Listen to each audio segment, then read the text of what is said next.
Ladies and gentlemen, we're coming on the air just a little bit early.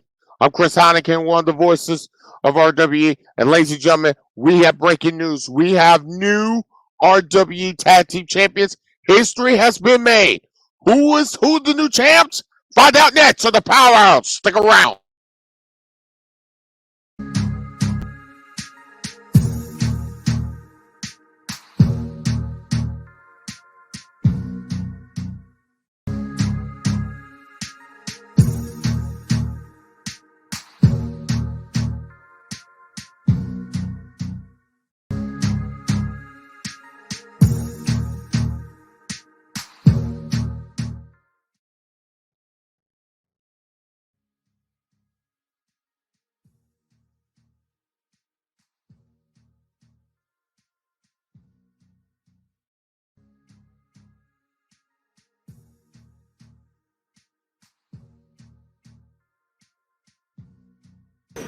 Ladies and gentlemen, history made here tonight in Rhodes.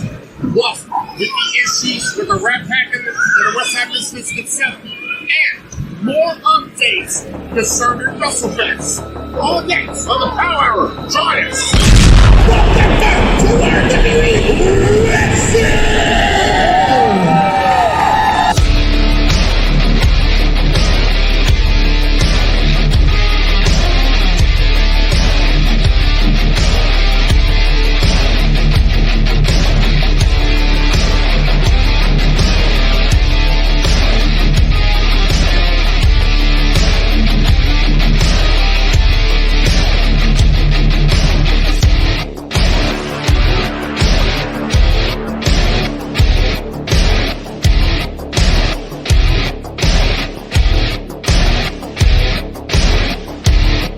Welcome to the RWE Power Hour. And here are your hosts, Cornbread, Chris Heineken, and DJ Mike T. And what's up, RW Nation? It is the voice of the RWE, DJ Mike T, alongside, he is the Dean of Arkansas Sports and Wrestling, Cornbread, Chris Heineken. And down below us, you can see him. He is our backstage analyst, Jeff. Guys, I don't even know what to call this past Saturday night. I don't know what to call it, a misfit night. I don't know what to call it, a crazy night, exciting night, Historic. or news night. It's historic. Historic, and a lot happened. Speaking of which, well, do have a little bit of disturbing news. I mean, usually we don't have any sponsors for the RWE Power Hour and stuff like that. Well, the powers that be decided to go ahead and let's say, hey, money's money for us. We'll take sponsorship for the show. And I hate to say it, and I really don't know why I'm saying this, but tonight's broadcast is being literally sponsored by the West Side Misfits. Whoa. Say that again. The West Side Misfits literally bought sponsorship for tonight's show. Wow. Yeah. We've already had enough problems out of them. I've personally had enough problems out of them. And I'll go ahead and pay my $5 to Joey Britt, but why in the hell are we allowing them to do sponsorships for our show? They just can't leave things alone. No, they can't. But hey, we're on the air because of them. Well, special shout out thanks to the West Side Misfits for sponsoring our show and allowing us to go on the air. I mean,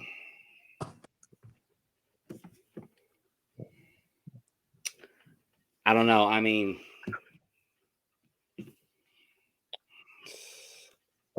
Man, I know we got a lot to get to tonight because right. I mean, this is historic. This is a historic program, and Yeah. of course, And like you said, brought to and you you by hear Wade Matthews saying, "You're welcome." Lee Michaels goes, "That's right. It's our show tonight." yeah, well, you know. Yeah. What do you mean don't give Bottom credit where line it's is, not due? I'm I mean, being called out. I Right. mean, we're not taking away from their in-ring talents because bottom Right. line, I mean, there's second to none when it comes to in-ring talent. But I we're don't talking about know. title. Can you guys hear me? Yeah, Yeah. I know you guys can. I guess I was getting a call from a number. I'm not sure. I'm gonna see if I can try and call it back. Give me. Hello? What's going on, Mike? Who is this? This is Wade. This is Wade. I was giving you a call since we're sponsoring. I figured I'd jump on air. Give me 1 moment. I got somebody else I'm gonna bring in. Hold up.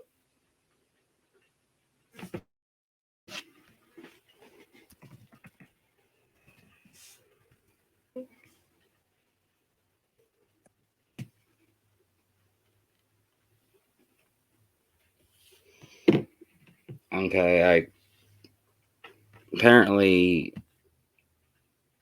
Wade said that he's got somebody he's gonna bring in on the other line. I'm not sure what that's about, but You guys hear me? Hear me, Mike? I can hear you. yeah, we can hear you. Yep. Good. That's great. I had a buddy of mine I wanted to bring on. Hey, Lee, can you hear us? Hey, what's up? What's going on, bud? Well, since I've got both you two guys on the phone, I do have a quick question. How in the hell, or I'm sorry, why in the hell did you guys buy sponsorship for tonight's show? Why? Because we're the West Side Misfits. We do what we want. We pay for it. We can do what we want, right? I mean, yeah. I mean, technically speaking, we bought a piece of your show tonight. We put you guys on the air, so you guys are welcome and enjoy your little hour of fame. And we're just going to be here tonight. We're going to sit with you guys and make sure everything goes well. Well, I can assure you guys that everything does go well and according to the plan, that the way it needs to go. You better. But Because if it don't, you'll see us Saturday. well, I'm actually glad you kind of brought that up, Lee. Talking about Saturday. The past 2 weeks, with the addition of Just In Case, you guys have gotten, I guess, a lot more mischief and a lot more devious in the actions that you guys do to the RWE Nation. But more importantly, the way that you guys have won over the LA Hustlers, as well as when all three of them were together, the Rat Pack. Okay, so what's the problem? We beat them, didn't we? Two weeks in a row, right? I mean, Yeah, technically, like that, 2 weeks in a row? Technically, yes, you guys did beat them, but for 2 weeks in a row, you guys have actually done it with an outside object. But Oh, yeah, can you prove that? Can you prove it? From 2 weeks ago, no, I cannot. But actually, from this past Saturday, yes, I can prove it. Well, I mean, just, We couldn't ring the bell. you didn't notice. I mean, we pinned their shoulders clean, the middle of the ring. 1, 2, 3. To do when they're unconscious.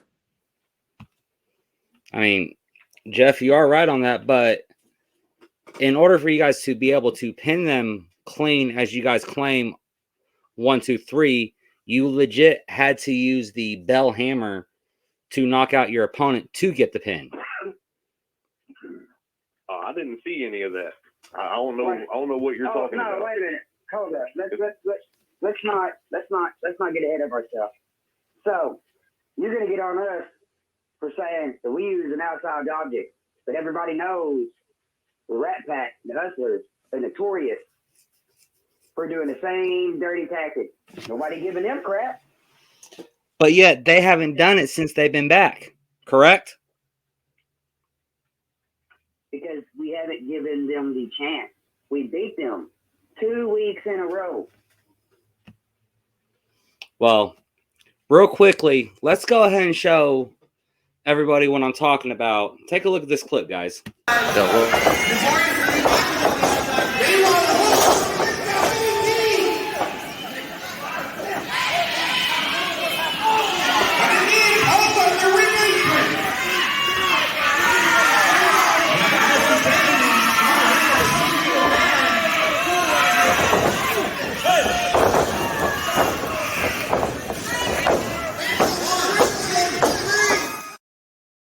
Shot.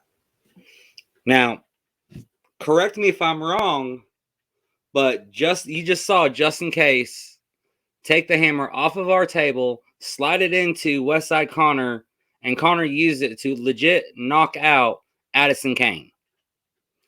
And you guys got the 1, 2, 3. Am I correct? Now, Mike, you have to understand. Now, in conflict and in war, you must know your enemy. You must know your enemy, Mike. And we know who the Rat Pack are, and we know who the Hustlers are. Hey, the LA Hustlers, they're exactly what we are. Wait, we're hustlers too. We like to hustle. We know the hustle. We know the game. Hey, Rush Shot Lamont comes out every week with a bat. He has a bat that he brings out. We're not going to give them that opportunity. Hold up. I don't mean to. You must seize. Wait, I don't mean to stop you, but isn't it every single week you guys come out with a bat that legit says Misfits on the side of it in bright yellow? Did we just use a bat right there? Did we use a bat, Lee? I didn't use a bat. Did you use a bat? I didn't use a bat. I didn't say nothing about using that. You guys said that Rough Shot Lamont and the Hustlers come out with the bat every single week, but yet you guys are doing the exact same thing. Hey, they're hustlers just like us. We're hustlers. Hustlers know hustlers. We know the game. We know the way around it. See, the problem is everybody wants to tiptoe around the LA Hustlers since they've been on TV and all of that. You know, they go to all these different places, win tag titles, this and that. Well, now they're in RWE. This is our house. This is the West Side Misfits house. If they think that they're going to come over and take over, they're out of their mind. We'll beat them any way that we have to. It doesn't matter. Cornbread. And let's quote unquote stay with this whole situation, because 1 week you guys beat the Rat Pack, in this case beat the Hustlers. A couple of days later, you arrive, and of course one of the mercenaries, that being you, Wade, arrived wherever the Hustlers were, and just by your distraction cost them a match 24 hours before the incident took place, as we just saw on videotape. Hey, Cornbread. Hey, with all due respect, because you're the good commentator, Cornbread. But with all due respect, I showed up there last week as a paying audience member just to scout out my opponent in the next night. It is not my fault. It is not on me that I live inside of Rush Shot Lamont's head rent free. Okay, wait. That is on him. You say you just sat here and said that you bought a ticket and was doing it from your seat, but yet there is video footage out there of you standing ringside, causing a verbal distraction on Rough Shot Lamont, which ended up getting him pinned and losing that match. Hey, I was sitting in my front row seat. Rush Shot looked at me. Hey, he started mouthing at me. Hey, I stood up. I did what any respectable man would do. I stood up and I responded. Hey, it's not my fault. He couldn't pay attention to his match, and he was paying attention to me. Well, all of that kind of tied in to, of course, one of your associates, not necessarily a Westside Misfit, that being the one and only the Reaper Acebolo, showing up this past Saturday. and with a quote unquote axe to grind, so to speak. Because he was a because if you kind of notice, even just after that little quote unquote verbal distraction there, you walked out the front door and got in the vehicle and drove straight to Grubbs 24 hours later. Hey, now the whole thing with Austin Bolo, let me clarify. The thing with Austin the Reaper Bolo, I have no relationship with Austin the Reaper Bolo or Zach O'Brien. I have no relationship with them. I was just there watching the match, and I thought they did a pretty good job of softening the guys up. They did a pretty good job, man.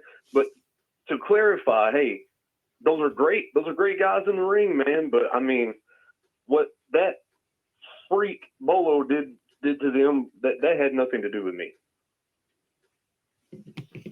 So for the record, you literally have no involvement on what went down in Osceola 24 hours prior to what happened in Grubbs, correct? This is just for the record. For the record, I had nothing to do with that. I was there. I was a paying audience member.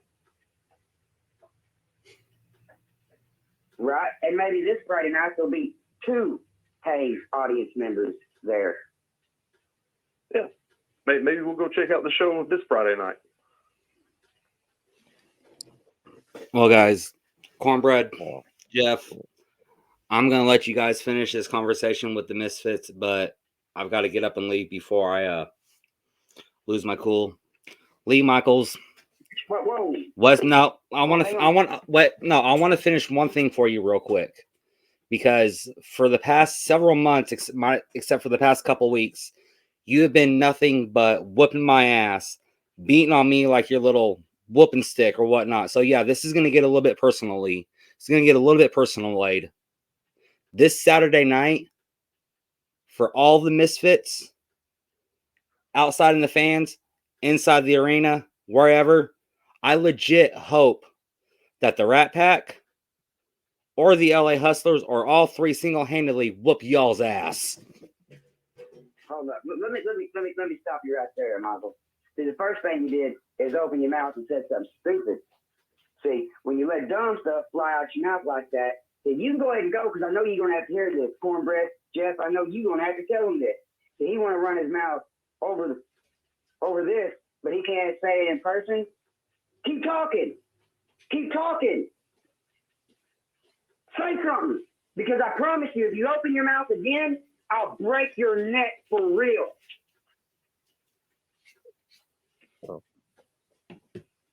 Words. Did you guys get that? You guys get the message? Let's keep our composure and keep our decorum here. Of course, we have a show to do. Of course, sponsored by the Westside Misfits. As I mentioned, ladies and gentlemen, we literally have breaking news. History was made. The tag team that we have brand new RWE tag team champions. We'll be talking about that later on tonight. Jeff, you have anything for Westside Misfits here? No, not at this time. I mean, there's a million things I could say, but I think enough's been said right now at this point. I think we need to let cooler heads prevail. Yeah. I'm sorry. You was talking. Go ahead. Okay. Just if that's all you guys have, I just want to make sure you got the message from Lee for Michael, correct? Yes, sir. Okay. We got it. Well, be sure to let him know. If he doesn't stay in line Saturday night, then new tag team champions won't be the only breaking news in RWE, because the next breaking news will be his neck. Duly noted. Cornbread, what says we take a commercial break for a little while? I think they'll probably be the best. I think they'll probably be the best solution because we got a lot more to come, ladies and gentlemen, tonight. Of course, stuff concerning WrestleFest. of course, as we mentioned, new tag team champions crown. Plus, we will hear from the former champions on tonight's program. Plus, we'll talk about both the heavyweight champ and the U.S. champ in action, and what in the world is going on with C.J. Jenkins and a returning Keegan. We'll talk about all of that and more coming up next. Hi, everyone. I'm Cornbread Chris Heineken, the Dean of Arkansas Sportscasters, and one of the hosts of RWE every single Saturday night, inviting you to come join us live right here for awesome action, awesome family entertainment, great food, great vendors, and so much more, all right here at RWE, Revolutionary Wrestling Entertainment, 301 East Barnwell Drive, here in Groves, Arkansas, just minutes from everywhere. Trust me, ain't no live revolution in the RWE revolution, because the RWE revolution don't stop. Come join us live right here Saturday nights, 7 p.m. start time, $5 general admission, $6 if you really want to get right here at ringside for all the great action. And we love to see you right here, Grubbs, Arkansas, 7 p.m. each and every Saturday night. Please be real, be ready, be revolutionary. See you in Grubbs Saturday. All right, ladies and gentlemen, I'd like to remind you that there is so much more to RWE Wrestling than to watching it on YouTube and Facebook. You need to come out and see it live. Folks, there's nothing like coming out here and getting the full experience. There's so much we cannot show you because we don't have the time. There's a lot that goes on out here every week. Remember, when you come out Saturday night, every Saturday night, we have an event scheduled. 7 p.m. is the bell time at the Community Center in Grubbs, Arkansas. And while you're out here, you can partake in the full experience. We've got Granny's Grub Shack right behind me. I'm telling you, you've never had food like this. Folks, I am a big fan. They have a cheeseburger, a french fry, and lemonade or an iced tea combo. Once you pay for your meal, you get free refills on your drink for the rest of the night, and it's just $5. And I'm telling you, you can't get food like this good anywhere else. Also, we've got memorabilia and collector's items that you can get out here, not just for wrestling, but horror, comic books, you name it, it's out here. We've got pop vinyl figures. All you got to do is just come out here and look. We've got several vendors set up. They'll take care of you. It's more than just coming out here and watching wrestling. Not that the wrestling isn't enough in its own. We've got to have all of it. You got to have all of it. So come on out Saturday night, bell time at 7 o'clock, and we'll be back with more in just a little while.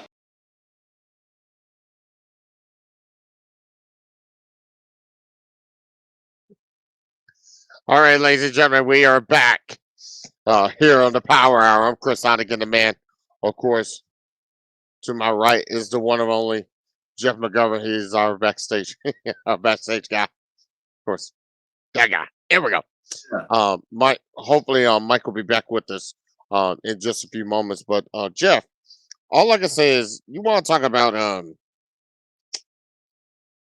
a crazy, crazy historic night. It got crazy by the minute. Let's focus on the heavyweight champion for just a moment. Okay. And bottom line, for weeks, the heavyweight champion Ray Ivy and the U.S. champ JPJ have literally been almost nonstop going head to head. Well, an opportunity presented itself, not this past Saturday, but the previous Saturday. And I guess the best way to save the big money match, and the big money match did take place, but it ended under a cloud of controversy. And of course, that led to the forming of a tag team. And originally it started off at to remind just to remind folks who may have forgotten, it started off as a challenge between Hardcore Homo Ray Ivy and JPJ, Jack Parker Jr., and it was going to be a non-title match basically to settle at least until WrestleFest 2, basically which athlete was the better man. And it was neck and neck all the way up until our gracious sponsors, the Westside Misfits, showed up.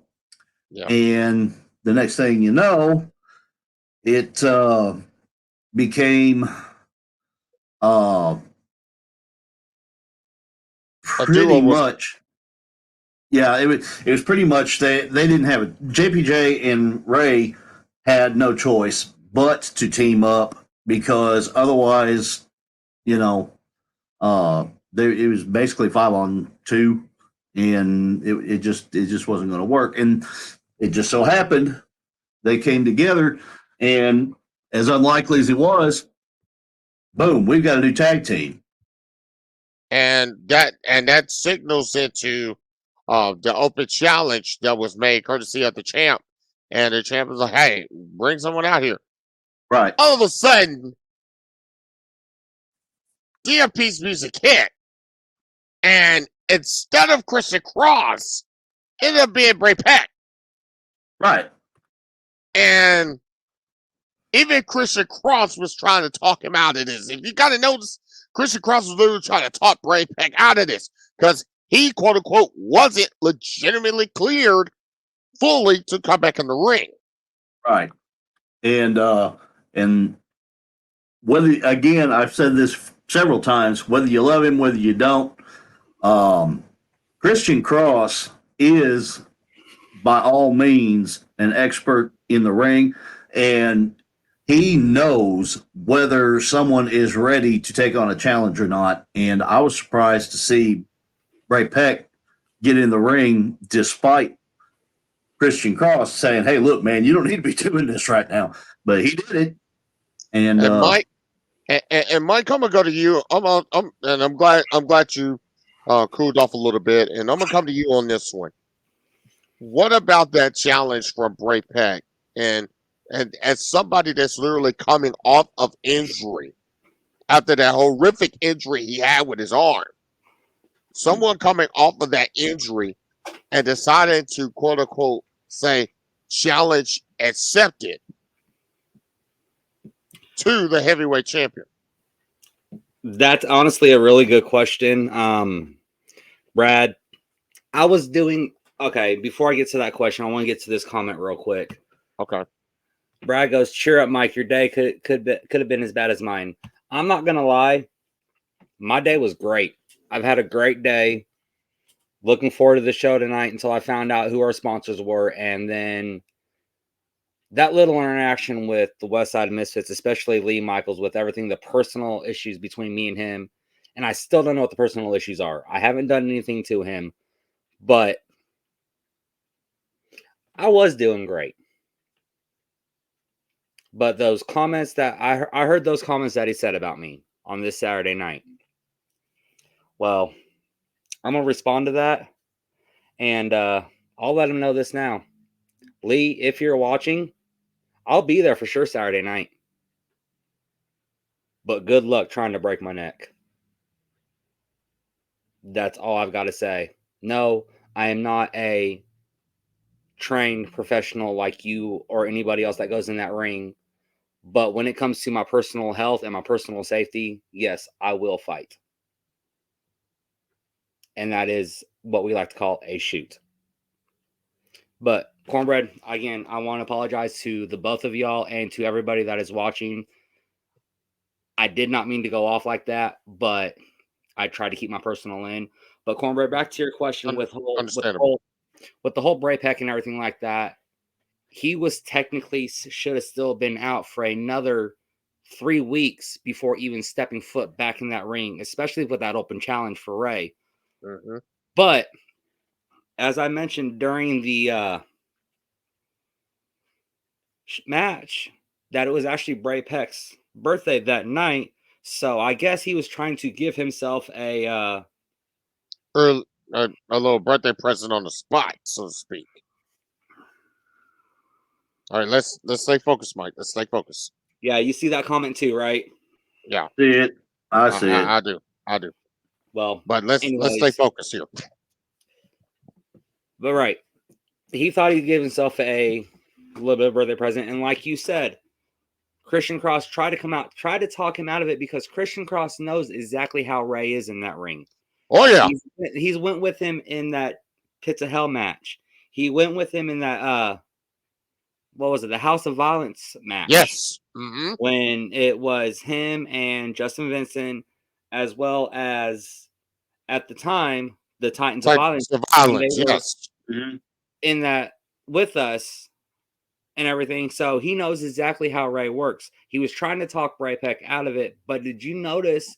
And I've got to give, and I hate to say this, but I've got to give Ray Peck props because he legit held his own in that match. And bottom line, that arm looked pretty good. And I hurting him, but he did. I'm sorry. Go ahead.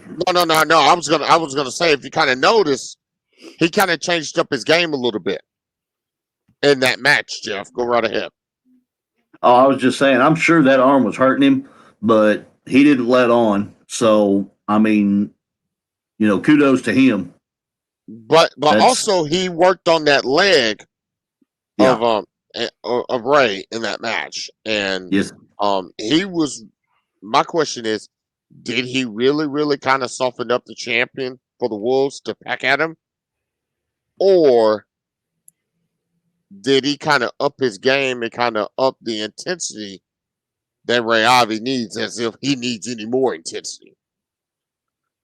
I mean, funny thing about Ray Ivy is just about the time you think you've got him down and he's done, he gets back up and he's got a lot more fight left in him. So if the goal was to soften him up, I don't think it happened. It might have, but I don't think it happened. Right. And I mean, to piggyback off what Jeff said is no matter what Bray Peck did, I guess you can say it enticed Ray Ivy for more pain, for more punishment, because if you notice that anytime that Ray is in that ring with no matter who it is, that he absorbs the punishment and the hits almost like a aphrodisiac, I guess you could say. Mm-hmm. An aphrodisiac for pain, not an aphrodisiac like other people like to think it. He gets off on his he thrives in this case. Yes, he thrives on pain, and that's what gets him so motivated for whatever match comes. When he laid out that open challenge, he laid that belt right there in front of Joey's feet and says, "I'll take on you."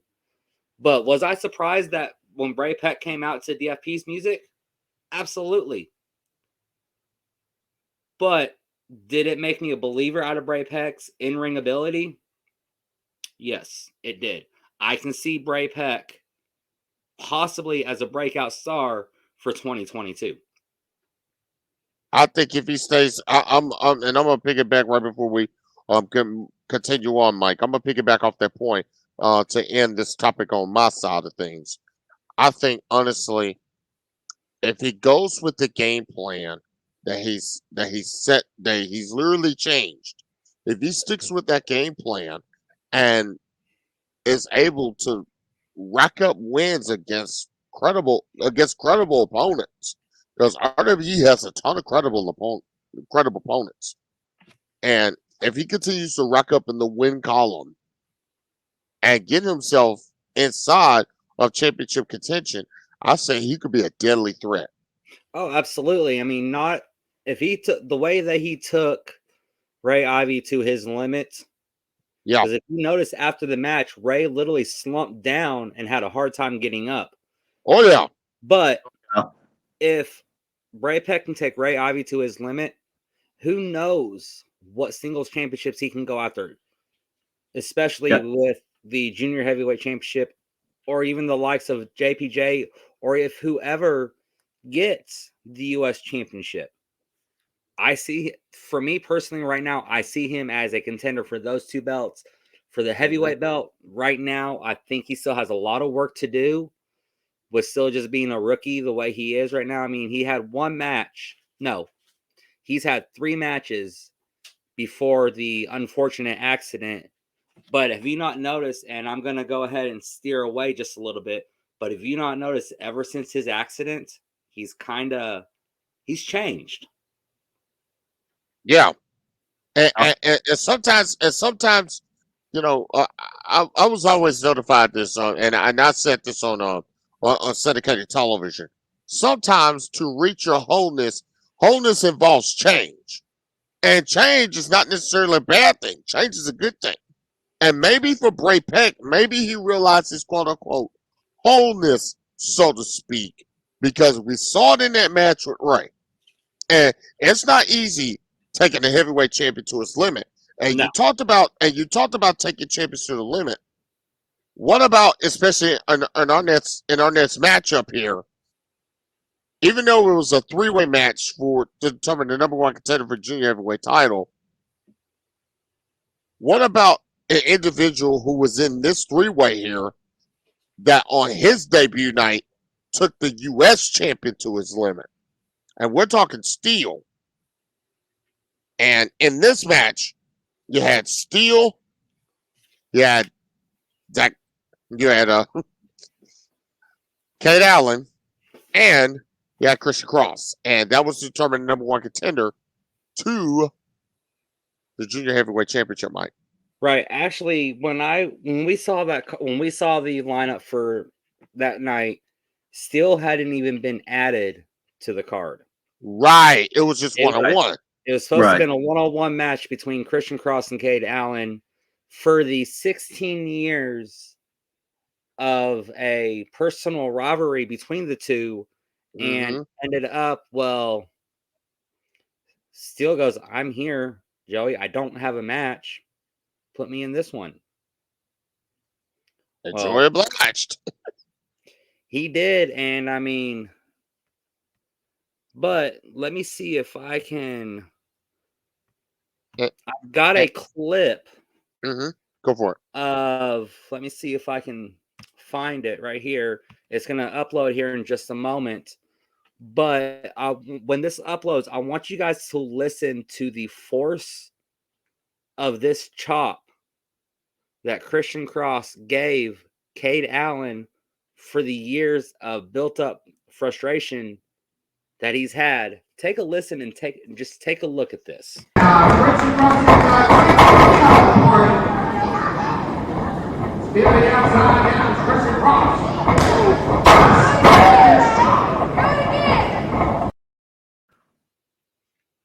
Wow. Yeah. If you notice that I wasn't at the table at the time. I wasn't at the table at the time. I was actually in the back trying to figure something out. But you could hear that chop all the way in the back in the locker room. And it was a driving chop, and a lot of people don't realize, whenever you get struck like that hard in the chest, blood immediately rushes to the surface. And a lot of people really don't realize that when you get chopped like that in the chest, it affects portions of your body going forward. Whether it's punches, whether it's clotheslines. I mean, even if you get chopped like that and hit a clothesline, you will literally be in pain. Right. Well, I don't know. Christian, I don't know if you guys, Jeff, but Christian Cross goes point blank and talking about Steel. The kid got lucky. He caught me on a good night, and he's lucky he stayed out of the way while he did. I beat the hell out of Cade Allen, and that was my goal going into that match. DFP is and will remain my focus going forwards. Don't forget the devil is real, and he's awake again come Saturday. Go ahead, Jeff. Well, I was just going to, I mean, what I was going to say just for a second was anybody, I know you called it cornbread. I don't know about Mike, but anybody that was watching that, if you had headphones on, you heard what I heard when that chop hit. Holy cow. Oh, yeah. He woo, I mean, I felt that one in my ears, but, I mean, I can't deny Christian Cross. He put on a good show last week or this past Saturday. Right. He really did put up a good fight. And I know he had his priority was Cade Allen, and maybe that's why Steele was able to take the match. I don't know. Steele is very good at what he does. Don't get me wrong. I'm not taking anything away from him, but when you're focused on one thing over here, sometimes you forget that this over here can come and bite you in the rear. And maybe Christian. And let's talk about Steele for just a moment, because have you got to notice that since he's been here at RWE, he has really made the most of every opportunity. Yes, Whether- he has. Absolutely. I mean, Yes, he whether has. it's an open challenge for the U.S. title, and he literally put JPJ in a big time bad position to where the champion literally had to survive that match. Yes. Up until now, I mean, he's been in 2 high profile matches. One was a championship match. The other one was a number 1 contender spot for the championship. Now, let's see how further will Steele go in this deal. But we can't leave our Cade out. But if you notice, Right. right here when Christian Cross said the kid got lucky that he caught him on a good night, what I'm thinking is when he's saying that is, what was I putting? Back when Edge, they always would call him the opportunist. Yeah, ultimate opportunist. Yeah. Yeah. I think when Cade Allen hit that flatliner on Christian Cross, Steele literally took the opportunity to toss out Cade Allen out of the ring and take that pin, knowing that he would be able to find a way to make the moment, like you said earlier, make his own moment in that profile match. But now that we know he is the new number 1 contender for the junior heavyweight champion, where does that leave CJ Jenkins' mind? I'll take that one step further, Mike. And I'm not sure where this all will land in the grand scheme of things. Where does that leave Chaos in this moment? Because originally, he was the scheduled number 1 contender to when Gaston was junior heavyweight championship, and then unforeseen circumstances happened. A new champion gets crowned, and now a new number 1 contender arises in Steele. I mean, that's a good question, and we'll talk about all that later on. But we're going to go ahead and take a quick commercial break. When we come back, we got a little bit of news that we're going to go ahead and talk about. We'll be back right after these messages. Furniture for Less. Located at 85 Batesville Boulevard across from U.S. Pizza in Batesville, Arkansas. Furniture for Less carries everything you need for your home, from the ordinary to the extraordinary. Furniture for Less also has easy financing options to make your new furniture and appliances easy to afford. There's no credit needed at Furniture for Less, so come on in and see what we have to offer. We have bedroom sets that both you and your kids are going to love. Plus, all of our mattresses are half off the MSRP. We carry appliances such as stoves, washers, dryers, and even side-by-side refrigerators. And our professional, courteous staff is always ready to help you. So come out to Furniture for Less. Located at 85 Batesville Boulevard across from U.S. Pizza in Batesville, Arkansas, or call us at 870-307-0474. Open from 9 a.m. until 6 p.m. Monday through Saturday. Furniture for Less, Batesville, Arkansas.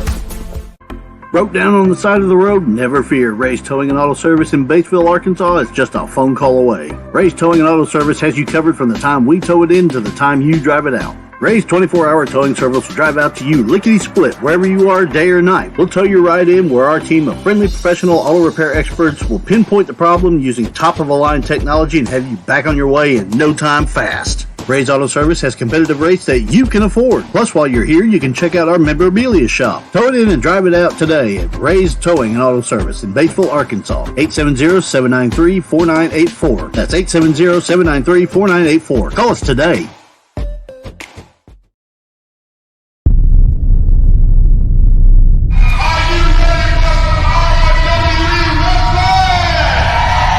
I'm gonna get chills right now.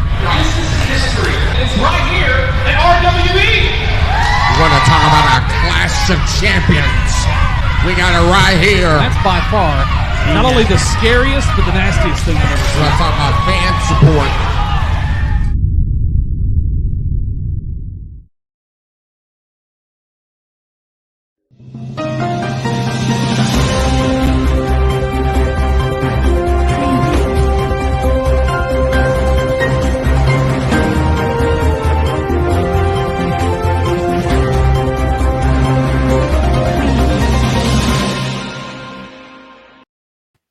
All right, guys. Do have a little bit of some breaking news regarding WrestleFest 2022. Oh, let's get to it. Let's get to it. This past Tuesday night on the Power Hour, we already announced the first and possible second confirmed superstar. Yes, I don't use the term wrestler. I use the term superstar for this legit reason.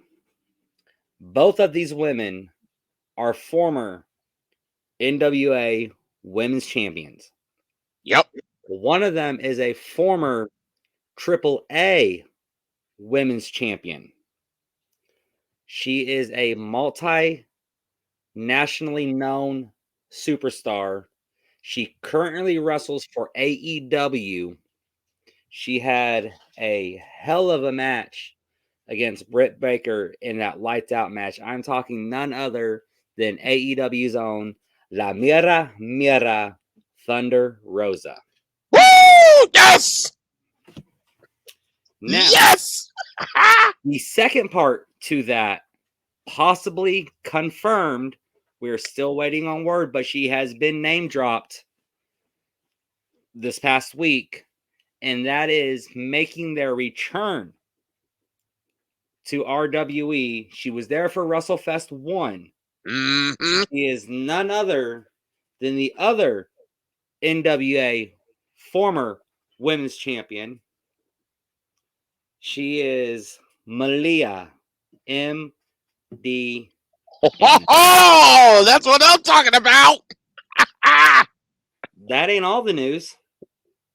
Well, there's more. There's more. Oh, You ready? Are you ready for these names?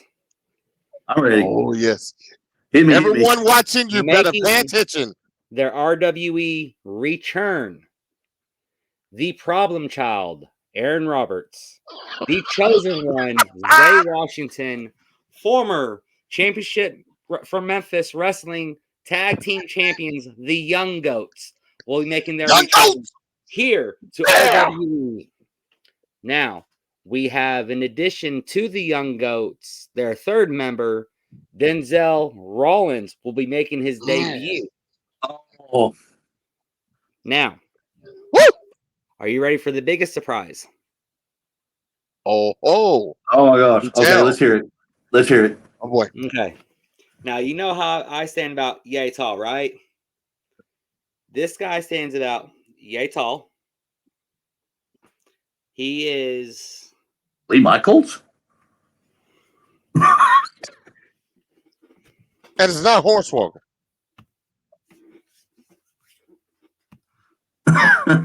We don't mention that name, Jeff. Oh, okay. All right.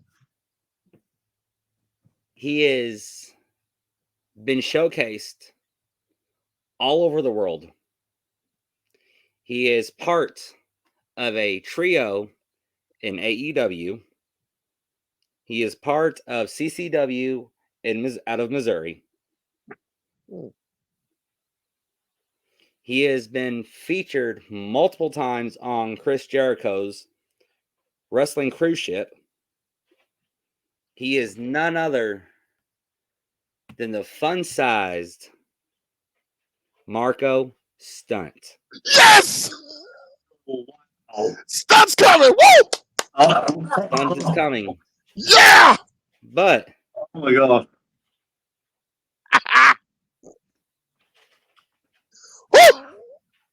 Oh my gosh. we have more.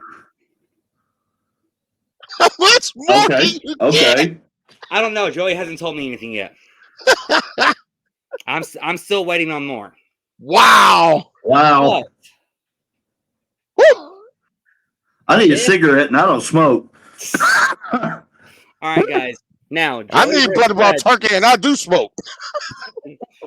now, Joey Britt said this past Saturday, if I said a certain name on this show, if I name dropped a certain name, Mm-hmm. be sure to write down the time that I said this name. Yep. First person that gets it correct with the correct time will win a brand new RC remote control car, courtesy of O'Reilly's in Newport, with one of our sponsors for WrestleFest, Alvin Vines. Oh, and that bad boy is sweet. It is. But we still have another 45. Yes, we're going to go another 45 minutes. For the ones that are currently watching this show right now, get your friends on the show, because I'm going to do another giveaway on this show. I will personally pay for 2 front row tickets to next week's show. But the only way you can win is if I see you must tell your friends to comment new. If I see that, I will go through the comments, I will pick a name of the ones that say new. That person will win 2 ringside seats to next week's show. Cool. Yeah. But speaking of next week's show, we're going to have a debut next week. Mm-hmm. Yes, Really? we are. Not 1, not 2, but 3 debuts. Ooh. Whoa. Okay. Tell me who the 3 debuts are on this flyer. That top left corner, I'm not sure if that's Mark Southern Jr. or whatnot. He kind of looks like him. But the You're bottom talking- 2. Bottom Go ahead, 2. Mike. The person in the top, well, it would be in the top left corner. The person you were talking about runs with a group, with the trio called the MBB. Missouri Bad Boys. Yep. You've Because I seen know Okay. Southern. You've seen him at MCW Cornbread. That is Mark Southern. Will be making his debut this Saturday night. Wow. Now, the bottom 2. They are. I've got 1, 2, 3 people's already said it. That is Otis and Jackson of the Crowleys will be making their RWE debut this Saturday night. But the question is, what are their intentions with RWE?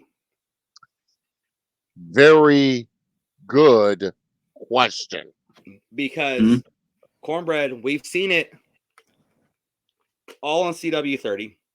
We've seen it all over their Facebook pages. We've seen it all over their social media pages, their YouTube channel. Oh, yeah. They run with the Hollywood Horror Show, Jimmy Blaylock. Another successful manager, especially when it comes to Mid-South wrestling and independent wrestling as a whole. Very, very successful. I mean, especially with John Cena and stuff like that. But still, what are their intentions with RWE this Saturday? I guess there's only one way for everybody to find out. Let's show up this Saturday. Join us live and see what happens. Right. I mean, but you know what? Yeah. We still have 5 months to go till WrestleFest. I mean, and I'll I'm sorry, but I actually found a comment from the Misfits that made me laugh. Okay.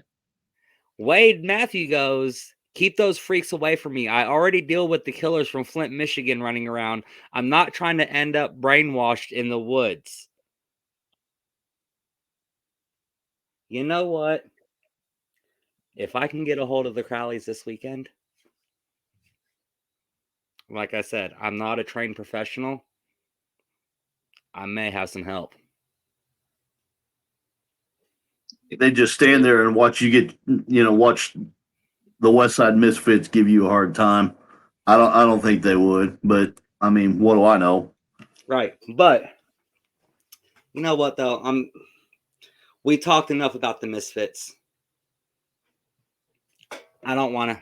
Let's not mention the Misfits anymore the rest of the night. Well, I'll try real hard not to. well, how about we shift to a championship match? Absolutely. I was actually getting ready to talk about that. And that was the second open challenge of the night. That was JPJ who put out on social media, as well as the night that he had won the United States Championship. Mm-hmm. And that was open door, open challenge. He did not care who it was. Right. So, who comes out? Somebody you know very well, Cornbread. And someone that he knows a little bit well too. Well, let's go ahead and let's just take a look at these highlights, and then I'll see if I can try and get the challenger on the line. Do not let the people play my games. You got to outpower the people. All right, now JPJ is able to do that a little bit. Pushes the streak back into the corner. Oh, taken there by JPJ. You see what I'm saying? My games. He's dangerous on the mat, dangerous in the air. Looks like JPJ is going for the Texas strength. And the question is, he actually used to be a tag team wrestler with the Penny Honor score. Not calling all the time, but again, the strength of JPJ just pushing the 100. Or sorry. Yeah, pushing the winner right here in front of us. Oh, again, clean break right there by JPJ. I think JPJ is taking this a little more serious because of the fact that he and the Reaper have history. I mean, bottom line,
look at the power. As I said, Howard certain JJ. He can just flip over. Boom, shakalaka. 1, 2, 3. Yeah, the chicken in the pocket. Power turns over. Their mustache and still the RWE United States Champion, JPJ. I'll tell you one thing. Well, Cornbread, talking about another person who took JPJ to his limit, and that was the debut of the Reaper, Austin Bolo. But before you say anything, Mhm. Reaper, are you there?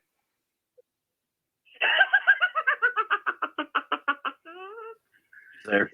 Yes. Okay, real quickly, I want to ask a question, and then I'm gonna pass it along to Cornbread. With you accepting that open challenge against JPJ, what technically are your intentions with RWE?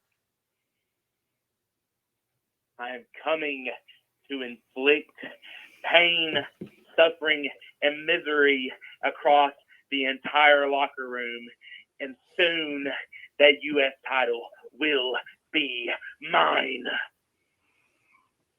Cornbread? Well, I know for a fact and I can speak to some tag wrestlers and to some former tag wrestlers, leaving tag team, wrestling and going into singles, which is what you have done, before coming to RWE. But maybe I should throw the question out: why JPJ and why now? Well, a lot of people don't know that me and JPJ have a very twisted history. Yeah, I know for sure you do. He's always found a way to just outdo me by a little bit. But I'm telling you, his day is coming, and he will be bathed in devil's blood.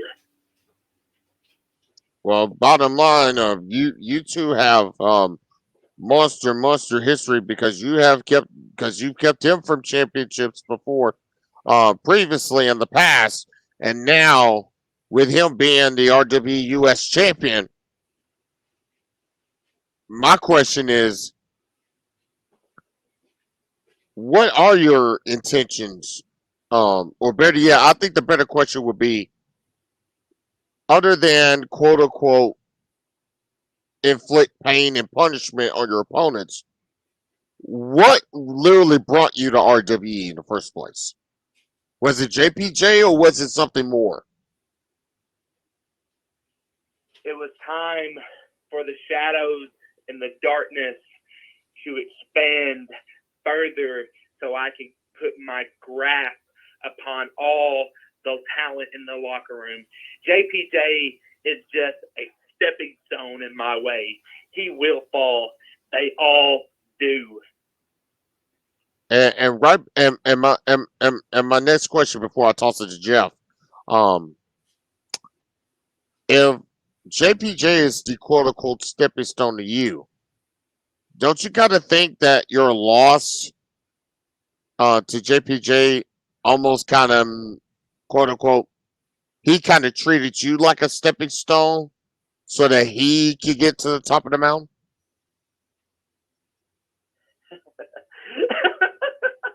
I am no stepping stone.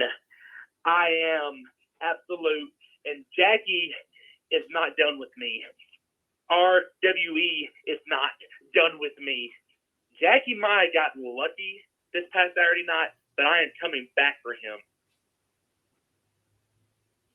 Jeff? Let me ask this. What, based off of this match that you had this past Saturday, it takes more than just wanting to come out and wrestle and inflict pain to beat somebody like JPJ. What would you say is your plan? Do you have a plan as far as what it's going to take to actually defeat someone like Jack Parker Jr., who holds the United States belt at this point, as opposed to just coming in and trying to inflict pain?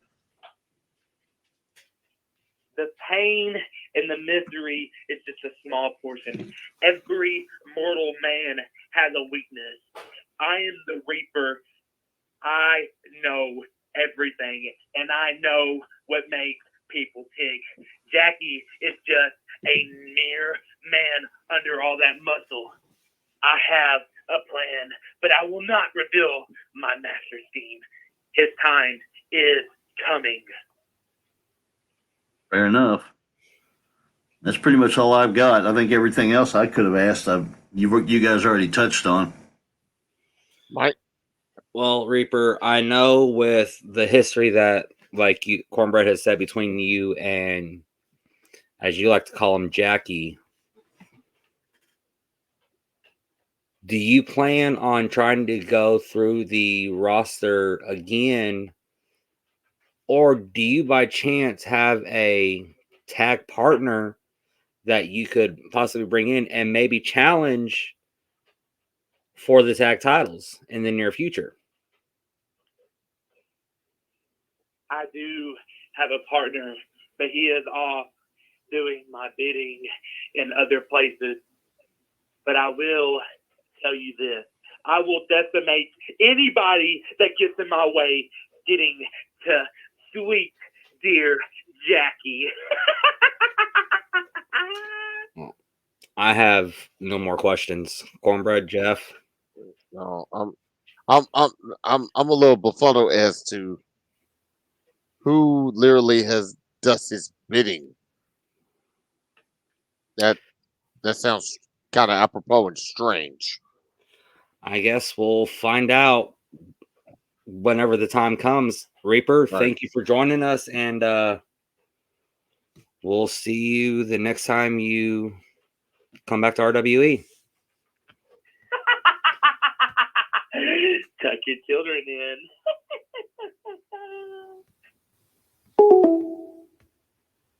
Ooh, that was creepy. That dude gives me the heebie-jeebies. I don't know about y'all, but let me put this challenge to you. You try being in the same arena he is, and bottom line, well, all I can say is maybe it's a good thing that possibly it happened to quote unquote JPJ rather than the Hustlers, because bottom line, the Hustlers really can't stand this guy. right. Just Well, saying. right. We're gonna go ahead and take a quick commercial break. When we come back, we've got 2 more matches to talk about, including history being made. Absolutely. We'll be right back right after these messages. Shit ton of bodies out there over the years. John, I don't think there's anybody here. I know.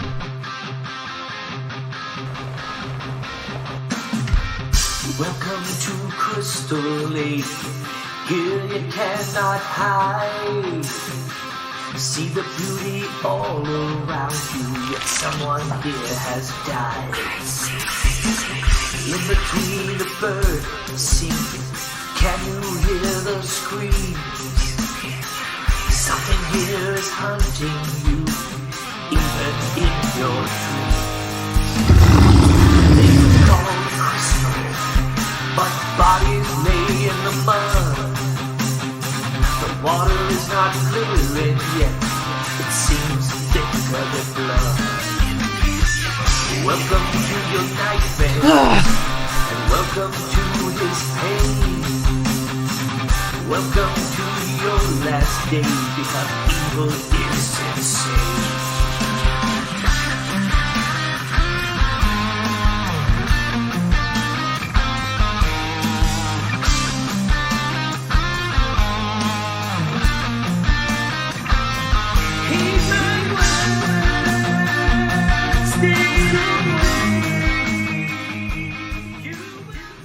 Planning a wedding, party, school dance, or event? ST Entertainment can help you with all of your audio needs. Whether it is formal, semi-formal, or casual, Whether it is a large venue or small, ST Entertainment has you covered with the best music, party lights, and high-quality sound for your event's needs. ST Entertainment has a huge music selection from all music genres, and we can cater to your music tastes and that of your guests. Call us today for a quote before your special day is booked up, and let ST Entertainment help make your event unforgettable for you and all of your guests. 870-262-7742. That's 870-262-7742. Call today. All right, ladies and gentlemen, we are back here on the Power Hour. Corbett, Chris Hanukkah, and of course, to that man over there. He's our backstage analyst, Jeff McGovern. Of course, DJ Mike T will be joining us right back here in just a few moments. But Jeff, first off, let's get a quick plug right before we go into our very next matchup here. You just saw the trailer just a few moments ago, right before the commercial, and that being Voorhees, Night of the Beast, Friday, May the 13th. The full movie will be available, and we do advise you, hey, please, whatever you get opportunity, please check the movie out. It's really cool. My broadcast colleague, our broadcast colleague, the voice of the RWE DJ Mike T is in it. Of course, Impact Wrestling's Madman Fulton is inside the movie. Our man Gary Swift's in it, and trust me, it's so cool on how they put everything together, and we can't wait to see the finalized product. Yeah, I'm a horror fan anyway. Most people here know that I'm affiliated with Scared City when I'm not dealing with RWE. So this is right up my alley. And if you're into horror, especially indie horror, and you're a fan of Jason Voorhees, I think you would definitely be remiss if you didn't check this out. This is going to be worth watching. And I would say, kids, make sure you quote unquote need to be with your parents in order to watch this film. I assure you. But but Jeff, right before we get to history being made, we do need to talk about what happened here last week. And that was, we saw the video package of the new RWE Junior Heavyweight Champion CJ Jenkins, and he looked right into the ringside camera and shot the message out to a longtime rival, being Keegan. Keegan responded last week right here on the Power Hour. And you want to talk about scary? Yeah, Keegan was scary. I'm sorry. Go ahead. Go ahead. No. Go for it. No, go for it. Because I was going to say Keegan has been really. I mean, crazy to say the least. Well, to say the least, because to be honest, I hadn't seen anything out of Keegan since he took leave from RWE, and this is the first time that I have seen him at all in a long time. Since the split of the Titans of Violence, right. We've only seen him like one or two matches previous, and then took the sabbatical. And what he come back with, oh my gosh! And that's one of those things. And I was thinking about this while we were talking about the triple threat match just a minute ago, because and I'm getting ahead of myself, and with I'll pose my question after we talk about it a little bit. But first of all, I was expecting to see Keegan, the typical the guy that left and come back and settle the score, and when they had their little beef and whatever happened. That's not what happened. That guy didn't show up. No, the guy that showed up was much stronger, much scarier, and much more violent and downright scary than the guy that left. I don't know I don't know what I can't say what he's been doing this whole time that he's been off, but it obviously was not just sitting around playing video games on the couch. He's been doing some work, and holy guy, yeah. And the crazy thing about that is, Jeff, and Mike has rejoined us here. The crazy thing about the whole Keegan situation is the fact that at the top of the show, he kind of had the quote unquote, and that's all he would talk. Right. Mm-hmm. And he was like, and then he pointed at what he wanted. And he wanted the Call Your Shot briefcase. And literally taking a ton of power away from CJ Jenkins. Go ahead, Mike. And see, that's what confused me, because when CJ laid out the challenge to Keegan, he said that he wanted to put both the junior heavyweight and the Call Your Shot Meese case against Keegan, but Keegan didn't want the title. No. He just wanted the briefcase, because I think what it was for was basically because you said it takes away the power from CJ. Oh yeah. The power that I think that it took away from CJ is CJ can now cannot use that briefcase to go out after any other championship to walk into WrestleFest as he claimed a multi-belt champion. Yeah, and here's the craziest thing about that, Mike. He was looking to literally use that briefcase almost as if it was the title on the line. And he was looking to use that to try to make sure that the Ray and JPJ situation exploded at WrestleFest, because when the double champs crown, he wanted to make sure he slid right on in there and take the titles, this time wanting to become a triple champion. Right. And what got me, though, was after the match.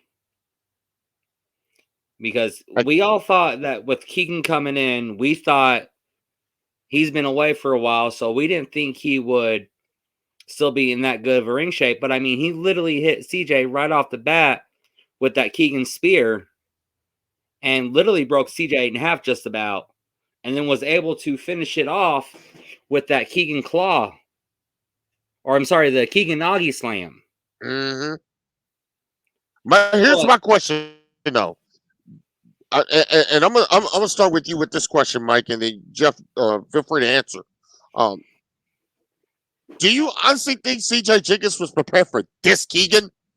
To me, no. I say no. What do you guys think? Absolutely not. No, I don't think he was, because I don't think anybody was prepared for this Keegan. Anybody. No. The last I don't time think Joey Britt was prepared for this Keegan. Me neither. No. The last time that we saw Keegan and CJ in the exact same ring together was at the time when we all thought it was CJ's retirement match. Right. But 2 years later, CJ comes back better than he's ever been, up against a completely different Keegan than what me and you remember when he was last time he was there with the Titans of Violence. That was the tone, and you remember how I said in this program, wholeness starts with change. Well, don't you kind of think the same thing kind of applies to Keegan here? It's almost like he found his wholeness, and to me, when he pointed at that briefcase and literally quote unquote called his shot, he wanted the briefcase. And bottom line, I think Jenkins kind of got a little bit overconfident, and his overconfidence ended up costing him. Now, a wrench has been thrown into the works, but it was what followed that match that really had everyone talking. Right, and you know what? I actually got a video from CJ that he wanted played tonight. Let's go ahead and take a look at what CJ had to say regarding the actions from this past Saturday night.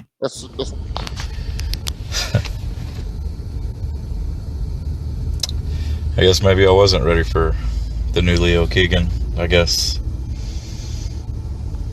I guess I wasn't expecting that. I just didn't think that so much could change in such a little bit of time, but I should have known better. Should have been better prepared, and I think next time I know exactly who I'm going to have to become to beat him. But on to old Kate Allen. Man, I knew that was going to happen. I knew it.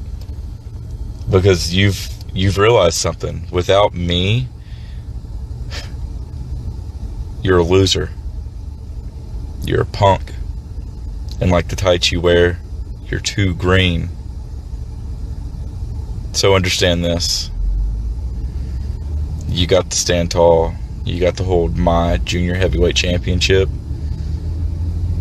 But once I get done with Steel, actually, hell no, you know what? I'm not even going to wait. I'm not even going to wait for that. The second I see you, Cade, I'm going to show you exactly why your demise is undeniable. Wow. That's some strong words. That was with that video package right there. After I had received it in my inbox earlier today, I reached out to Keegan to get his thoughts on what he said. And the only thing is that I got a response, and I got a response from Keegan, but it wasn't a response that I was expecting. Okay. Keegan will have a message for us next week. And now that he possess the call your shot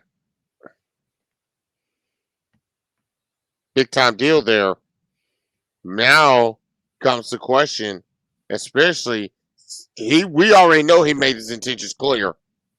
He didn't want the junior heavyweight title. No. He's either after the heavyweight champion Ray Ivy, he's after the US champ, or he could have his eyes on our main event. I mean, that could be too. But with that briefcase, though, not just the two titles, what if he's using it to get inside the head of CJ? I think, to me, and maybe this is just my point of view here, I think that the moment he quote unquote called his shot and literally pointed right at that briefcase, to me, I think, bottom line, all bets were off. I think Keegan was looking forward. It was a method to his madness. If you notice from the video package that aired right here on this program last week, up until the top of the show this past Saturday, all the way through to the match, he only had one game plan and one game plan in mind without even having to say anything in English. And that was the power in that call your shot brief miss case. That's all he was worried about. I think he used CJ Jenkins. I think he got CJ Jenkins off. He used him as a proverbial stepping stone to now to where he got the case. It literally matches his face paint. Now he's on to bigger, better things. He's on to the top prize. And who knows? Right. What if he wins any championship here? What will he do? Will he color that bad boy blue? Who knows? I mean, he is already a former RWE tag team champion, so he's already That's got that right. under his belt. But the bigger story for this now is Kate Allen attacking CJ after CJ already went through a hell of a battle with Keegan. And you heard what CJ said. He's not even worried about Steel. He's more worried about getting his hands on Kate Allen and for the actions that Kate Allen did. I tried to reach out to Kate Allen after I received this video, and I have yet to hear anything back from Kate Allen. Will we get an answer this Saturday night, though? Yeah, and right before we move forward, I want to pose this question to you guys.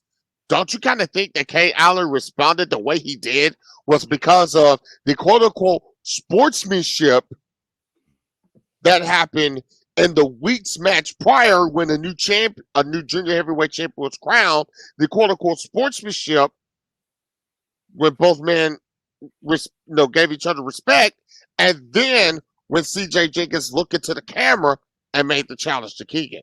Could that be based off of quote unquote unhappiness or bitterness, or bottom line, just the fact that he could not win the junior heavyweight championship? That's a good question, Jeff. Question. I mean, obviously there's some resentment there.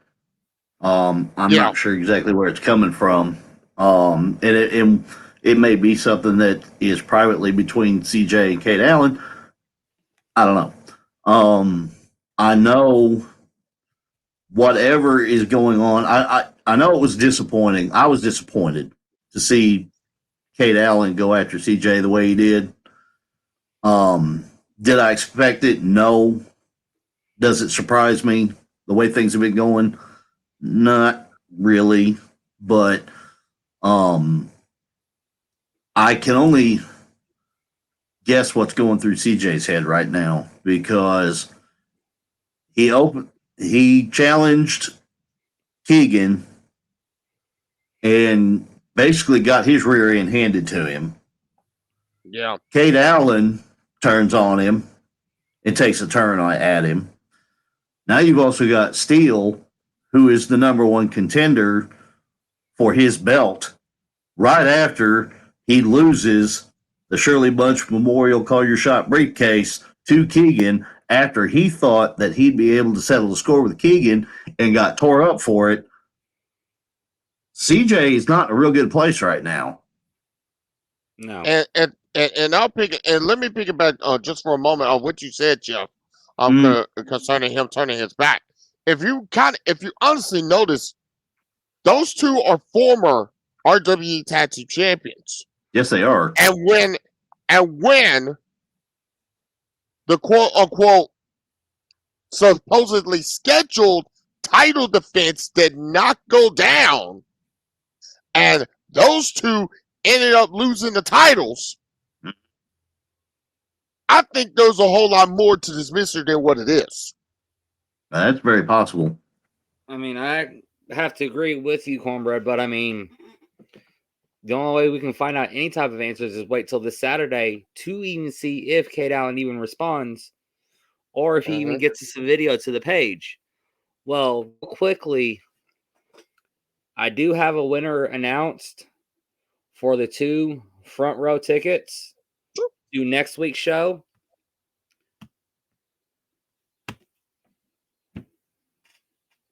Congratulations. Amy Torres, message the page. Let us know that you will be there this Saturday, and we will have the tickets ready for you. Congratulations. Congratulations, Well, congrats. Amy, and we will see you this Saturday. But I've been going through these comments real quick here, and one of them, it kind of caught me a little bit off guard. And it was actually by the suspended Justin Vincent. Yeah, he responded earlier. Yeah. I didn't see the comment earlier. I mean, I was dealing with all the other stuff. But he goes, I know what's on everybody's mind. When will Vincent be back? Well, apparently, with his suspension ending, will we?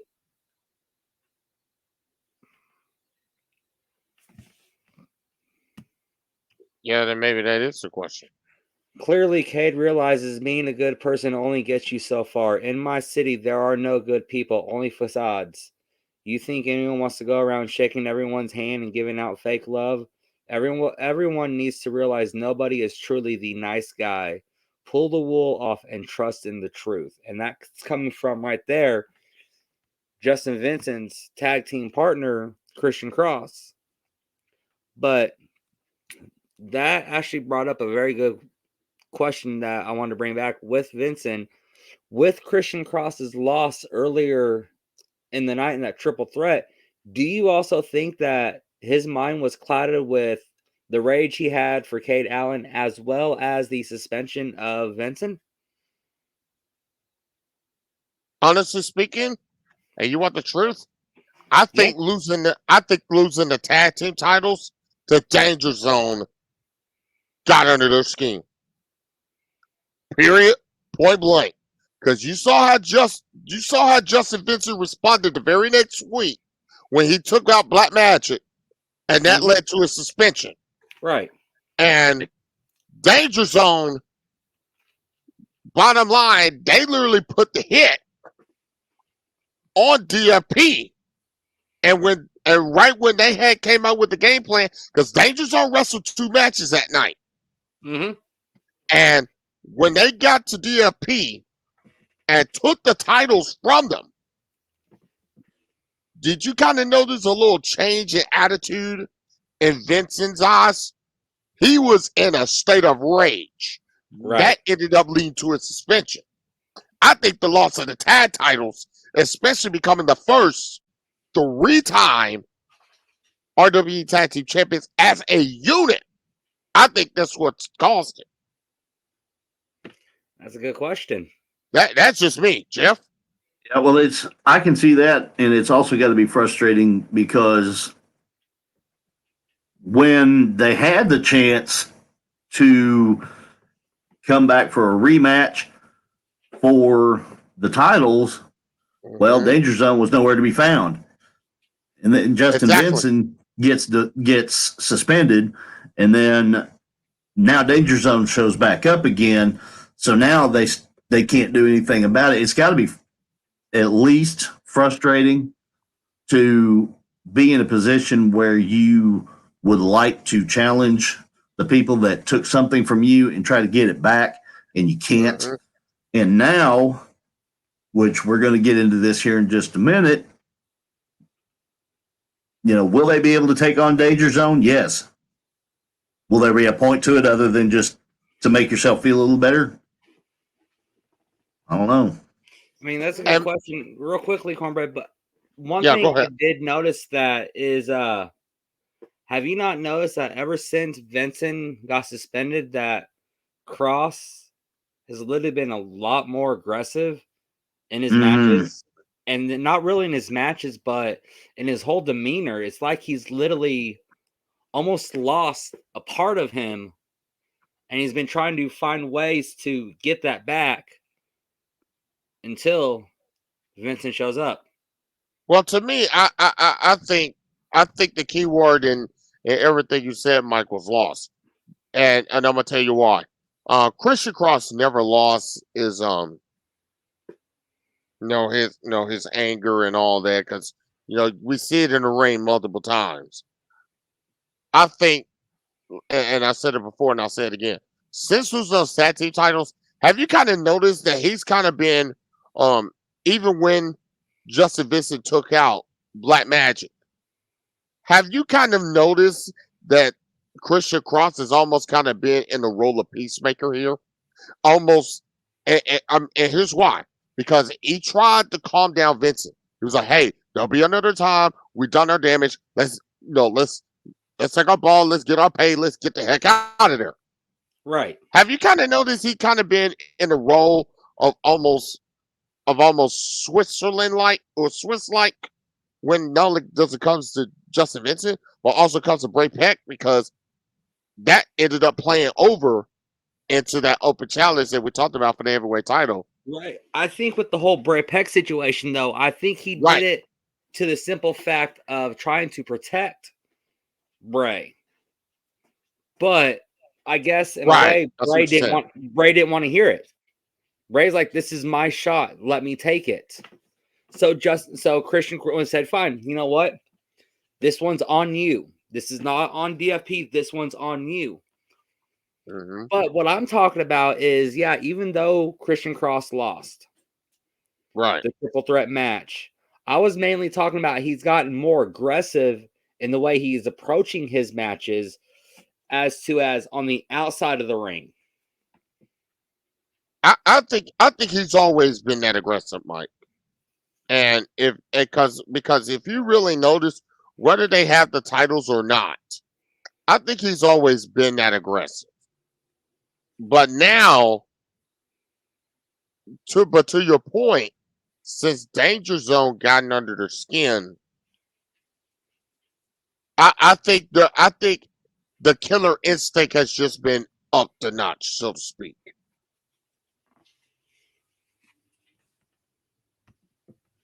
And that's just my opinion. Dead calm, not Just looking at that. comparable. Also a person who holds anger close and can control when needed. Also a leading cause of bloodshed and homicidal tendencies. Stay safe, fellas. I'm not really sure what to make of that. Well, I think in this case he kind of executes the old Gordon Solie line. Who's the trapper and who's the trapped?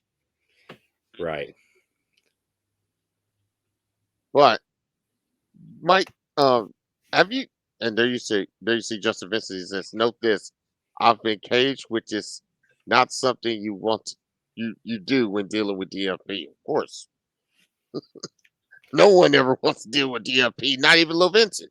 Well, our director of marketing goes, y'all want to shut Christian up, just ask him what he wants from us. I'll go ahead and say it because he was talking about me earlier in the night. Christian Cross, what do you want from me?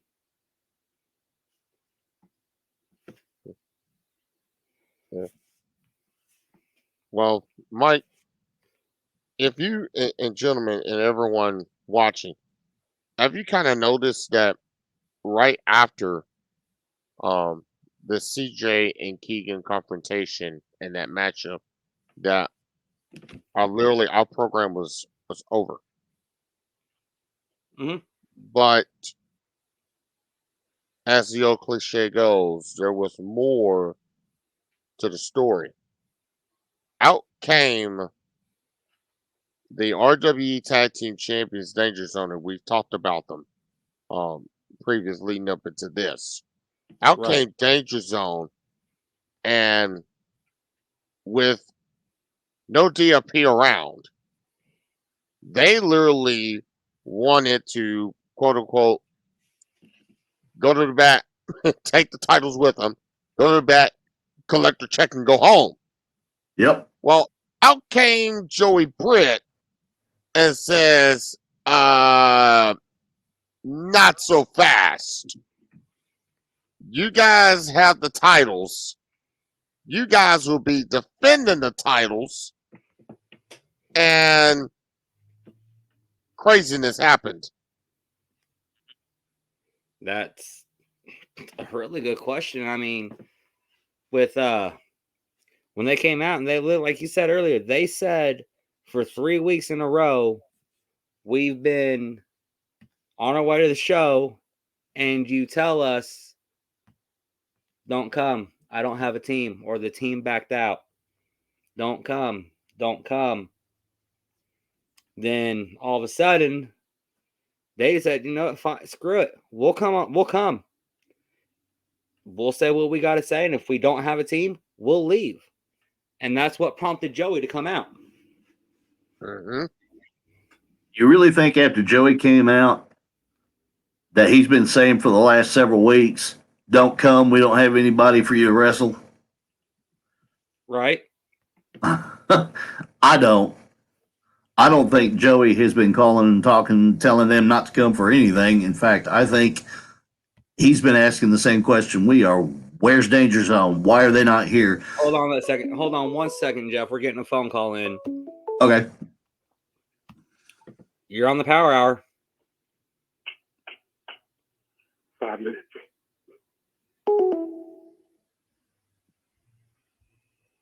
5 minutes. Who was that? 5 minutes. 5 minutes. I think we know. We can guess anyway. Yeah. Jeff, But let's get to it, Mike. hang on one second, Yeah. Cornbread. Jeff, this is actually, and if you realize it, it takes 5 minutes for a person to completely bleed out. Mm-hmm. But who or what is he talking about, though?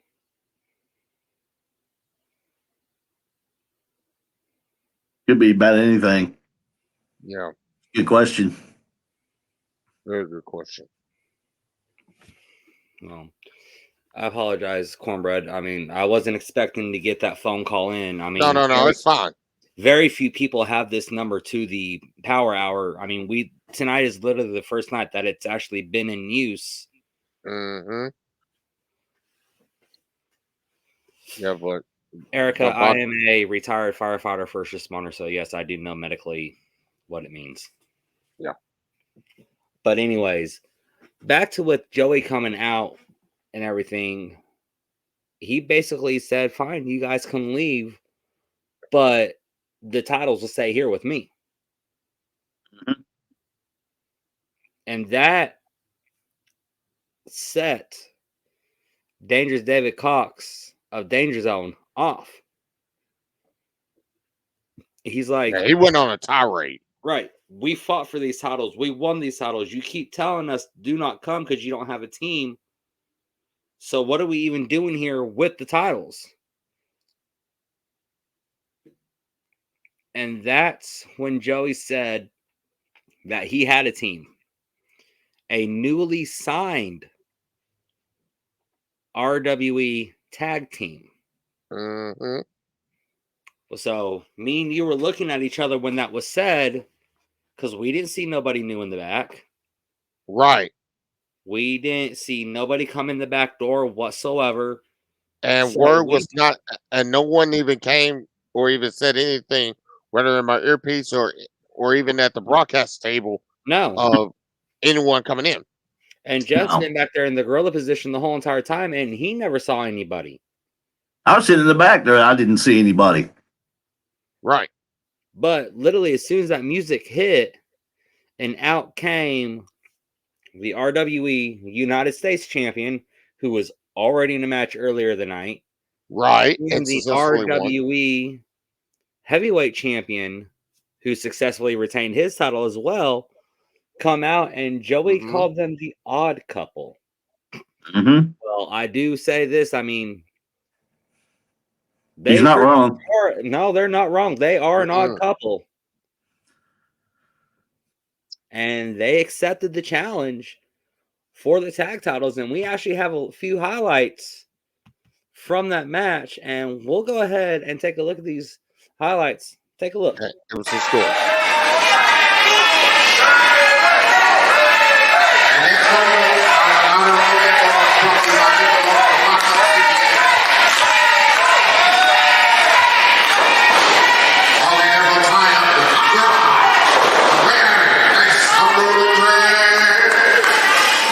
These two men know each other very well. Very well. They entered into the round because they see his career. But they can't get my color will tie up into the hip toss. And that hip toss was gluten-free or gluten-free at the end of the turn. If he asked the referee to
Well, Cornbread, you said it right there, history making. And I tried to speak with Ray today, and the only thing he was able to tell me is I'm just out here breaking history again.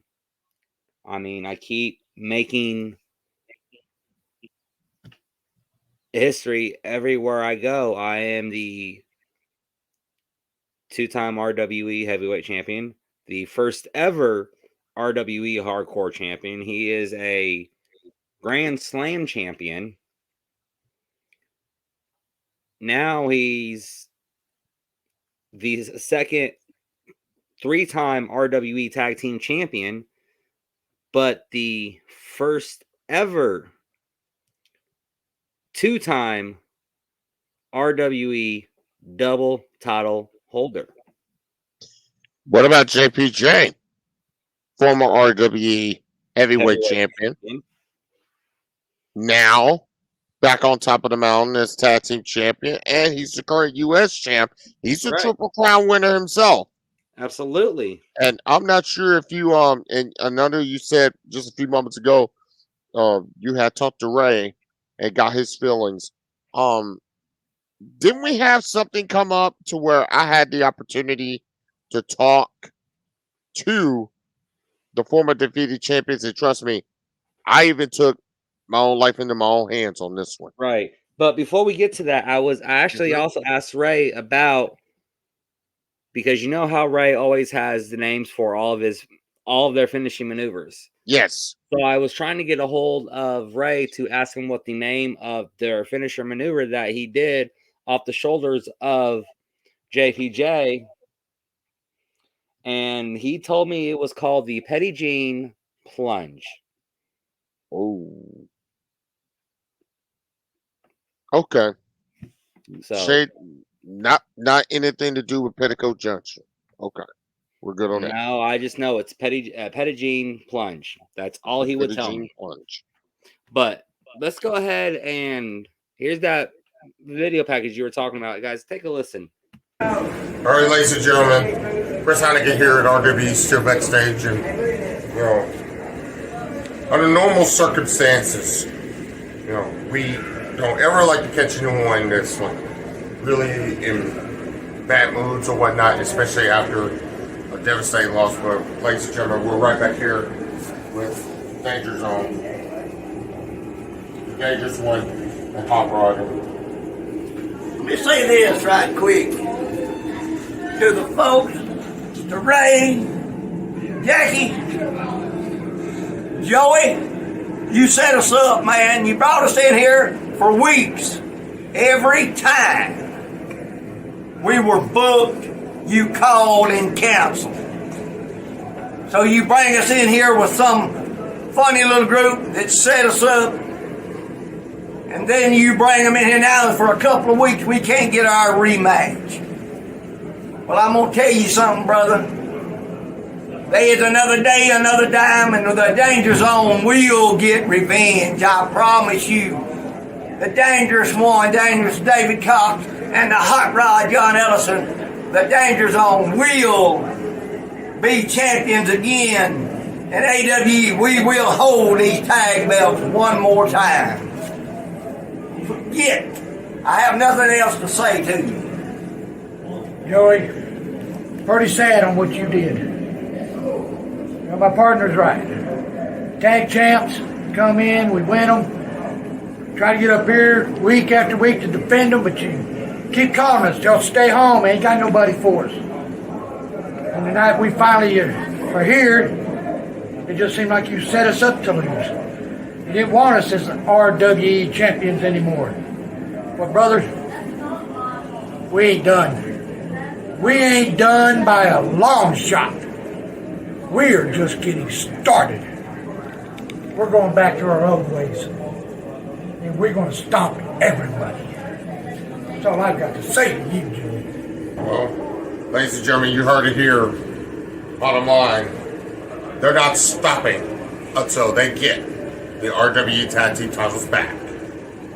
I'm Chris Hannigan. That's the story from Locker Room Mike. Back to you. Now, Cornbread, I wanted to ask you, with what he was just said right there, we're going back to our old ways. Now, you've known Danger Zone for a long time. What does that mean?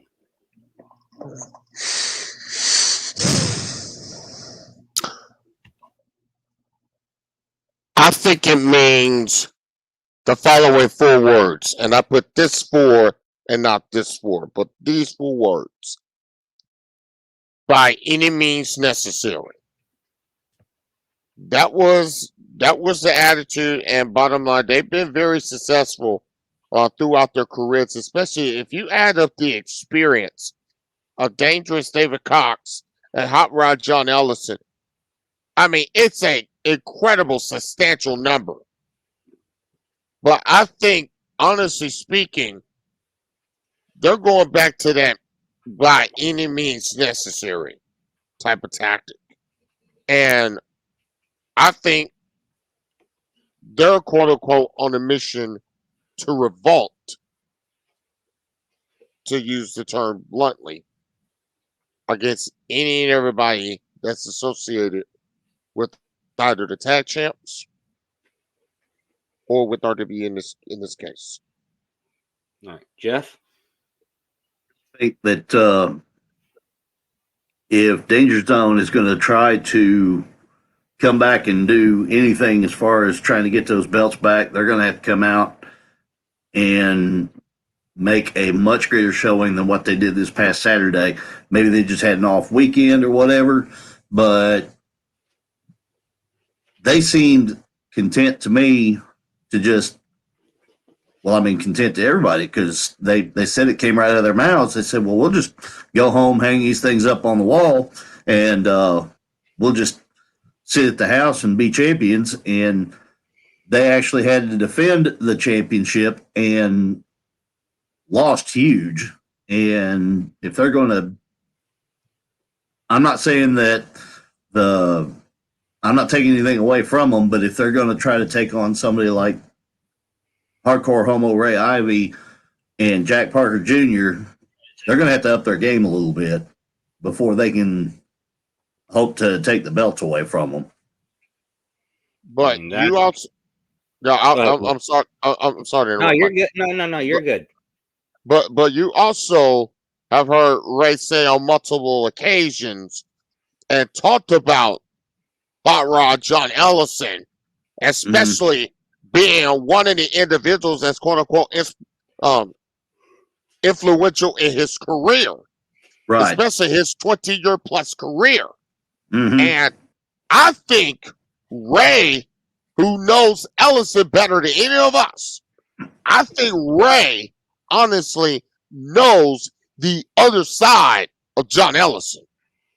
Right. Now, I mean, if they come back next week, who knows? Will we see this old ways that they talk about? But another bigger question is what's next for the newly crowned RWE Tag Team Champions, the Odd Couple, with the announcement that the Crowleys will be in Grubbs, Arkansas? And how about we give some we haven't said it really a whole lot, but a big time congratulations to the new champs, JPJ and Ray. And Absolutely. bottom line, I think they took advantage of a situation of when DFP was focused on Danger Zone after DFP lost the titles. And then Danger Zone, one, was distracted by the fact that they quote unquote did not have, or that RWE supposedly did not have any other teams. And two, my question is, had Justin Vincent been off of suspension a little early, and that rematch took place between DFP and Danger Zone, would Danger Zone still be the champions?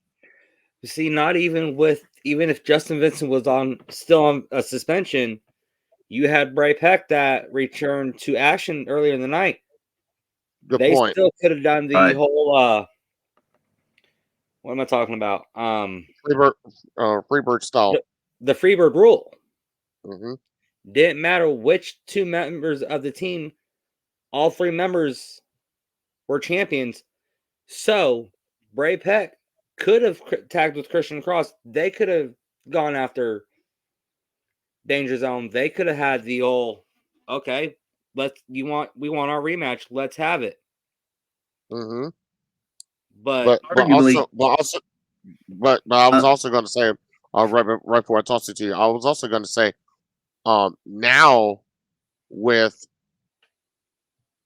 pretty much the majority of every championship except the junior title, right now in possession of Odd Couple, how does Keegan figure into this whole equation? that's a good question. But I don't. You Continue. almost got a comparison between the tag champs. What is the only title that neither one of them have currently held? Would that be the junior title? Junior title. Both of them have held the heavyweight title. Yep. No, I take that back. Ray has not held the U.S. title yet. So Ray has held the heavyweight title, the hardcore title, and the tag titles. JPJ has had the heavyweight title, the tag titles, and the U.S. But still, neither one of them have held the junior heavyweight championship. But now, where does Keegan figure into this mix? Because now, CJ Jenkins, because of that loss, he's out of it. He only has the junior heavyweight championship situation to worry about. And he's got Steel and he has Kate Allen to worry about, even though his focus is solely on Kate Allen, more so than Steel, even though Steel is the number one contender. But now, the driver's seat, the man that's in the driver's seat now driving the ship, is now Keegan. Right. But like I said, we won't know anything of Keegan's intentions or anything until he gives us an answer or his message next week. But, well, guys, 2 hours, 5 minutes, and 30 seconds on the air. But I do It's want been a great one. Oh, it's been, there's a lot to cover this time. Right. Well, guys, I have been able to go ahead and announce this, that next week, for our sponsor for the RWE Power Hour, is none other than our photographer, the Black Spectrum Photography, will be the sponsor for next week's Power Hour.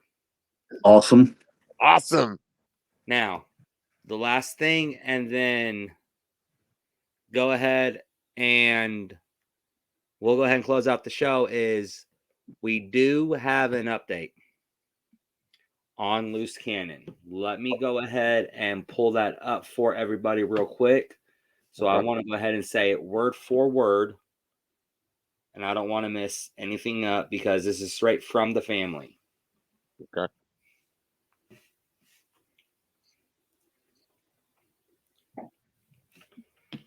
Scott Cambrone is out of the hospital. Surgery was a success. They have him Fantastic news.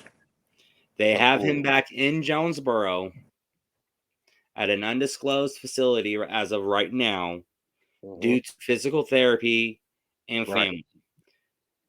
They asked, give it a couple of days to let the family who hasn't seen him in a couple of weeks due to hospital procedures and policies to get caught up with Scott, make sure he's doing okay and everything like that. If anybody wants to message to find out how to get a hold of him, you're more than welcome to go to his Facebook page and message him. Scott, from everybody here, especially you, Doreen, everybody here from RWE, our thoughts, our love, and our prayers are with you. Absolutely. Well, Cornbread, Jeff, I don't have anything for the night. The rest of the night, I think everything was said. perfectly throughout the whole entire show. And again, I do want to apologize for my rant from earlier. But guys, 301 East Barnwell Road, Grubbs, Arkansas. Doors going to be opening at 5 o'clock. Bell time is 7 o'clock. You've got the Crowleys. You got the Missouri bad boy himself, Mark Southern, going to be there. Tag Champs, Rat Pack, Misfits, DFP will be back in the house. Everybody will be there, guys. Including the three of us. Right. So, I mean.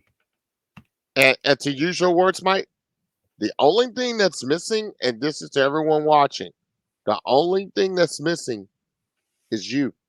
Right. Mm-hmm. So, make your travel plans to come join us. For our backstage analyst, Jeff McGovern, for Cornbread Chris Heineken, I am the voice of the RWE, DJ Mike T. We will see you guys this Saturday. Hi, everybody. This is WWE Hall of Famer Jerry the King Lawler, and you're watching RWE Wrestling. The RWE Power Hour is an exclusive presentation of Revolutionary Wrestling Entertainment.